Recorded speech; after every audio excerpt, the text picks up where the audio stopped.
If you were around in the 80s or even if you just loved the vibe, you know there was this one place that was so much more than just a spot to play games. It was a destination. It was this loud, kind of chaotic, dimly lit temple of pure electronic fun.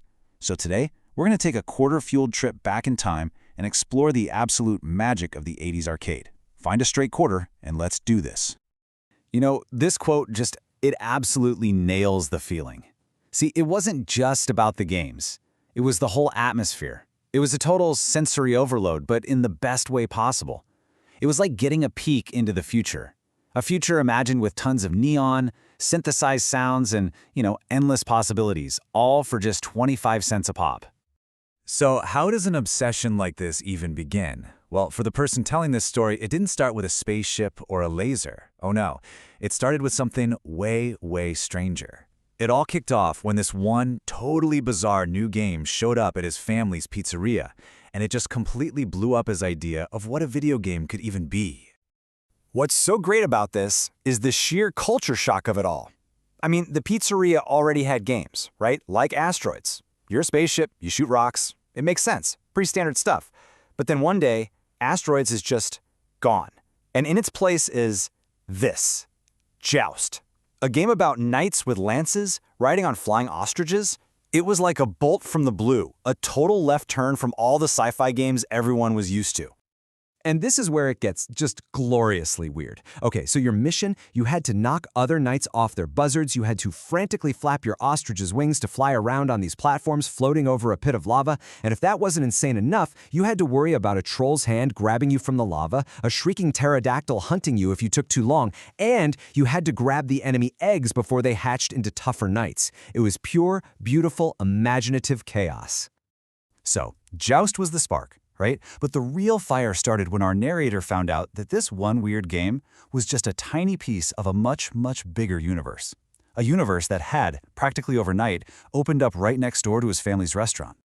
And the story of how he found this place is it's perfect. He's playing Joust, he leaves his quarters on a table, and some older kids snag him. So his mom goes looking for them, figures they went to the new place next door, and she swings open the door, and bam! He gets hit with this wall of light and sound. And even after his mom gets his quarters back, he's just totally mesmerized. All he can say is, no, I want to stay. A whole new world found completely by accident. And this is what he saw. You walk in and it's dark, which makes the glow from every single game cabinet just feel electric. And the sound, oh man, the sound is this huge wall of electronic beeps and bloops, all competing for your attention. You could actually feel the heat coming off all the machines, and underneath it all, there was always some 80s rock song blasting from a jukebox or somebody's boombox. In this crazy new world, there was one game that was king, a game that always had a crowd gathered around it. It was called Donkey Kong. Back then, it was just a super fun game about a carpenter named Jumpman trying to save his girlfriend from a giant ape. Nobody had a clue they were watching history happen. The very first appearance of the character who would become the most famous video game icon of all time, Mario. But here's the thing. This wasn't just happening to him. This experience, this sudden discovery of a new world, it was happening all over the country. This wasn't just one arcade next to one pizzeria. No, this was a full-on cultural movement. The arcade was breaking out of its four walls and just spreading like wildfire. And this is maybe the most important part of the whole story. You didn't have to go find a dedicated arcade anymore. The arcade was coming to you. All of a sudden, a Pac-Man machine would just appear at the drugstore while you were waiting for a prescription. You'd see Donkey Kong at the supermarket, just tucked between the gumball machines in the checkout. Pretty much every 7-Eleven had at least one game in the corner. They were becoming part of the scenery of everyday life, a constant glowing temptation for any kid with a quarter in their pocket. So as these places started to get bigger, a lot of them got clever. They rolled out this business model that was part marketing, part psychology, the token. Instead of quarters, you'd feed the machines these custom metal coins. And the logic was brilliant, really. You'd buy a bag of them, but you'd almost never use them all up. It created this little reminder in your pocket that you had to come back to this arcade. But really, it was kind of a scam that left a whole generation of kids with a cool-looking collection of useless metal discs from places they might never go back to. And, the scene wasn't just growing, it was changing. The founder of Atari, a guy named Nolan Bushnell, he saw a huge opportunity to take the whole arcade thing mainstream.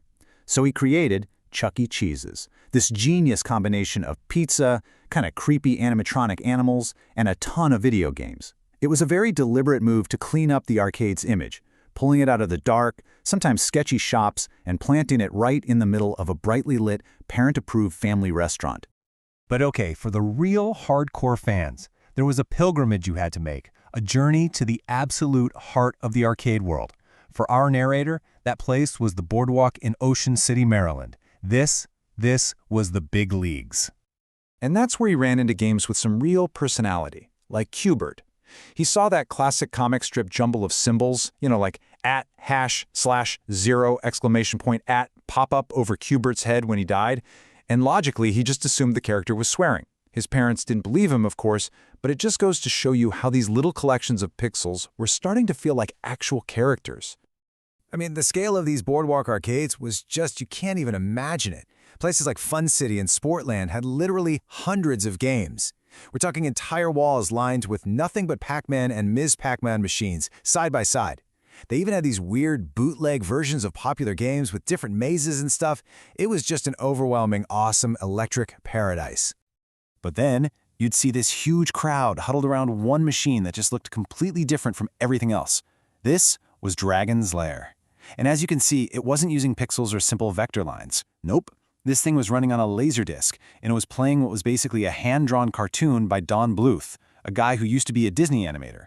It looked more like a movie than any video game anyone had ever seen. And all that fancy animation, well, it came with a fancy price tag. Dragon's Lair cost 50 cents to play. That was double the price of any other game on the floor. And that price tag alone told you one thing. You were about to see something totally new, and you were probably going to lose your money twice as fast. But look, for a lot of people, Dragon's Lair wasn't even the Holy Grail. There was another machine, one that promised to do more than just let you play a game. It promised to put you inside the movie. And this quote just perfectly captures that feeling of playing the Star Wars arcade game for the very first time. This was a work of art when it came to immersion. You didn't just stand in front of it. You climbed inside a cockpit. You held this yoke controller that felt like it was ripped right out of an X-Wing. The vector graphics flawlessly recreated the Death Star trench run, and you heard the real music and the actual voices of Luke and Obi-Wan. For any kid in 1983, it was an absolute dream come true. And yeah, Star Wars wasn't the only game doing this. There were other incredible sit-down experiences, like the Star Trek game that literally put you in a replica of Captain Kirk's chair from the Enterprise with all the controls built right into the armrests. These games weren't just about getting a high score. They were about living out a fantasy. The golden age of the arcade, it didn't last forever. Eventually, all that action moved from these loud public spaces right into our living rooms. And that leaves us with a really interesting question to think about. I mean, we've gained so much, unbelievable graphics, deep stories, playing with people all over the world, but what did we lose when we traded the warmth of the machines and the noise of the crowd for the comfort of the couch? What part of that magic got left behind in the 80s arcade?